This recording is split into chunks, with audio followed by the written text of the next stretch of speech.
Assalamualaikum warahmatullahi wabarakatuh.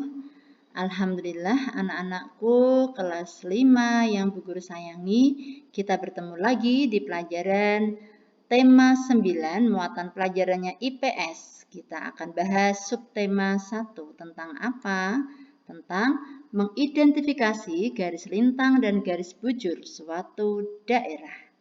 Ini sama dengan materi waktu semester 1 anak-anak, sehingga mengulang dan mungkin kita akan lebih diperkaya dengan informasi-informasi. Nah, kita mengamati dulu nih ya. Negara Indonesia inilah ya negara kita yang membentang dari Sabang di Banda Aceh ini ya, Pulau W ini Sabang, kemudian sampai Merauke. Merauke di Papua. Anak-anak tentu sudah ingat ya, masih ingat nyanyi lagu dari Sabang sampai Merauke. Itulah terbentang pulau-pulau Indonesia ya. Dan tahu tidak ada 17.504 pulau yang ada di Indonesia. Barokallah ya. Oke, kita sekarang lihat bahwa letak suatu wilayah ditentukan dengan menggunakan letak astronomis. Letak astronomis adalah letak suatu wilayah berdasarkan garis bujur dan garis lintang pada peta. Nah, apa sih garis bujur? Nih, Bu Guru mengingatkan kembali, yaitu garis khayal yang membentang secara vertikal di atas permukaan bumi. Kenapa disebut garis khayal? Karena memang tidak ada garis secara nyata terlihat oleh mata kita ya. Ini hanya gambaran saja ya di bola bumi, yaitu globe ya. Memudahkan manusia untuk mempelajari bumi. Kemudian garis bujur berfungsi untuk menentukan pembagian waktu di seluruh permukaan bumi. Dan setiap jarak 15 derajat ke arah bujur timur atau barat akan menunjukkan selisih waktu sebanyak 1 jam atau 60 menit. Jadi waktu Indonesia Barat milik Indonesia ke Wita, waktu Indonesia Timur itu selisihnya 15 derajat sehingga hanya 1 jam. Ya, begitu dan seterusnya dengan waktu Indonesia bagian timur. Sekarang kita lihat garis lintang adalah garis khayal yang membentang secara horizontal. Kalau tadi bujur itu secara vertikal ya, dari atas ke bawah, utara ke selatan. Nah, sekarang kalau garis lintang itu horizontal. Dari barat ke timur ya, seperti itu. Nah, garis lintang membelah bumi menjadi bagian utara dan bagian selatan. Dan belahan ini berpusat pada garis lintang 0 derajat, yaitu garis khatulistiwa. Nah, garis lintang apa fungsinya? Kalau tadi garis bujur untuk membagi waktu, ya pembagian waktu. Lah, kalau garis lintang untuk perbedaan zona iklim di bumi. Ada iklim tropis, ada subtropis, ada sedang, ada kutub ya. Makin mendekati ke kutub, iklimnya makin dingin, seperti itu. Oke, kita lanjut. Nah, mari kita lihat bagaimana garis lintang dan garis bujur itu terlihat di belahan dunia ya. Seperti ini.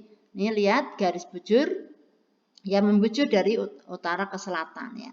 Garis bujur 0 derajat itu melewati sebuah kota yang ada di negara Inggris yaitu Greenwich ya. Ini di sini. Nah, ini menjadi pedoman bagi waktu dunia ya. Makanya ketika di Inggris ya ada simbol jam terbesar ya, itu menunjukkan simbol waktu bagi dunia ya. 0 derajat. Lah Indonesia, nih negara Indonesia ya, kepulauan kecil ya, tapi kepulauan terbesar ya. Maksudnya kelihatan kecil tapi kepulauan yang terbesar. Terdiri dari pulau-pulau. Nah, posisi Indonesia itu ada di sebelah timurnya garis bujur 0 derajat. Maka kita nanti untuk letak astronomisnya, untuk bujur kita ada di sebelah bujur timur semua. Ya. Nah, kemudian kalau garis lintang, kita lihat lintang 0 derajat ini garisnya ini. Sret ini. Lah, alhamdulillah Indonesia berada pas di tengah-tengah dilewati garis ini. Karena dilewati garis 0 derajat, maka ada yang bagian utara yang di atas, yang bawah bagian selatan. Jadi nanti di astronomis Indonesia itu ada lintang utara, ada lintang selatan. Nah, Jawa kita di Semarang ini di mana? Lintang selatan semua. Nah, ini lihat ya. Oke, kita lanjut. Nah, bagaimana letak Indonesia itu pada garis 6 derajat lintang utara sampai 11 derajat lintang selatan dan 95 derajat bujur timur sampai 141 derajat bujur timur. Indonesia merupakan salah satu negara yang dilalui garis khatulistiwa. Ya, tadi sudah tahu ya, garis khatulistiwa membagi belahan bumi menjadi dua, bagian utara dan bagian selatan. Nah, negara yang dilewati garis khatulistiwa itu memiliki iklim tropis, yaitu dan ada dua musim, kemarau dan penghujan. Oke. Nah, bagaimana letak geografis kita? Yaitu letak geografis ada suatu wilayah dilihat dari kenyataan di permukaan bumi. Indonesia terletak di antara dua benua dan dua samudera. Ini harus hafal anak-anak. Dua benua yaitu benua Asia dan Australia. Kalau dua samudera yaitu Samudra Hindia dan Samudra Pasifik. Indonesia terdiri atas 17.504 pulau. Dan letak geografis tersebut sangat mempengaruhi kondisi sosial, ekonomi, dan politik masyarakat Indonesia. Nah, sekarang kita lihat letak astronomis maupun geografis Indonesia. Nih lihat, kita berdasarkan astronomis dulu yang pertama.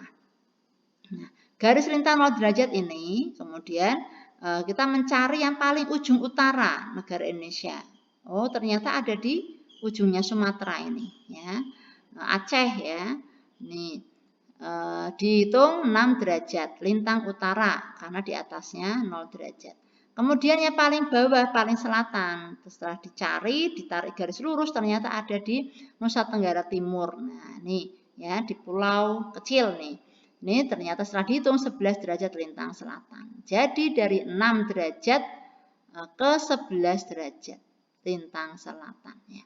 Oke, nah sekarang garis bujurnya lihat, ini yang paling ujung barat yaitu di Sumatera juga, ya, di Aceh juga yaitu 95 bujur timur.